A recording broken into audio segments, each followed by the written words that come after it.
დანიის სადაზვერვო სამსახურმა განაცხადა, რომ სწორედ კრემლი იდგა დეზინფორმაციული ოპერაციის უკან, რომლის სამიზნეც დანიელი დეპუტატი გახდა.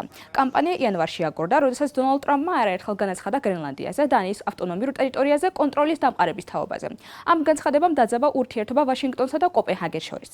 ინტერნეტში გავრცელებული ცრუ ბრალდებების მიხედვით დანიელმა მემარცხენე დეპუტატმა კარსტენ ჰონგემ მოსკოვს დახმარებას თხოვა ამერიკის შეერთებული შტატების მიერ გრენლანდიის ანექსიის თავიდან ასაცილებლად. ყალბ Facebook პოსტში, რომელიც თითქოს და ის მიერ გამოქვეყნდა, ნათქვამია, რომ უკიდურესი ესკალაციისა და დაძაბულობის ფონზე ჩვენ უნდა მივიღოთ განსაკუთრებული ზომები და ამ პრობლემის გადასაჭრელად დახმარება რუსეთს უნდა ვთხოვოთ.